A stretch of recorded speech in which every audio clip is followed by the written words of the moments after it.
And always watching out for you tonight, there couldn't be a worse time right now for tenants to receive a notice to vacate on their apartment door. Well, after paying their rent for 4 years, one Colorado Springs family that we caught up with today say their complex just decided they weren't going to offer them a lease renewal.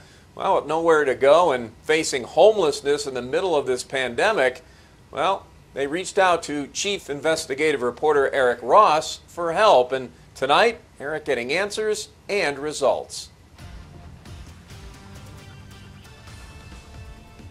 It's hard to stay at home and avoid people when your apartment complex is telling you to get out. Now, we decided to take this case after learning a hard-working mother and her son with disabilities received a notice that they had to move out in just a couple of weeks. After they couldn't get any explanation as to why their lease wasn't being renewed and whether they could stay a little while longer until the pandemic dies down, they reached out to us and we got involved.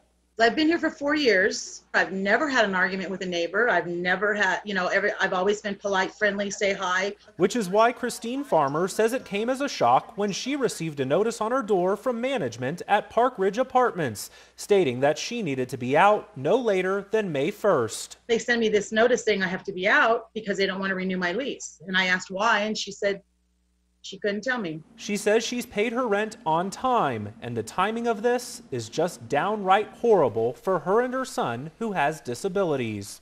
I haven't been working in 3 weeks. I've been at my job for 5 years. I have a solid job when I do go back, and I'll be able to get back on my feet like everyone else. But until then, I just want to stay safe and protect my life, my son, That's all I ask. Finding an affordable apartment in this market is one challenge. Finding one that's available right now that she can move into in the middle of a pandemic is another. My plan is to call the police station and say, please, can I park in your parking lot and camp out there for a couple of days till we figure something out.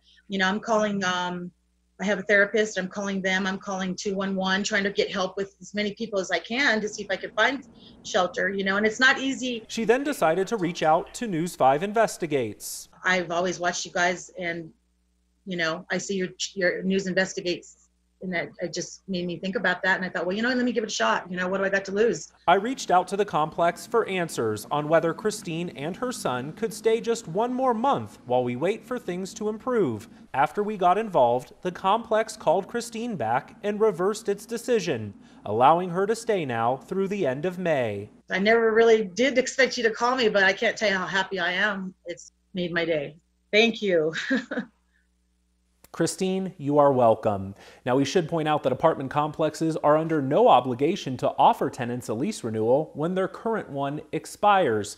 However, some may argue it's not a very nice thing to do given all things happening in the world today.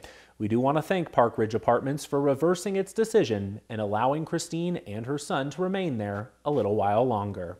Always watching out for you, I'm Eric Ross, News 5 Investigates.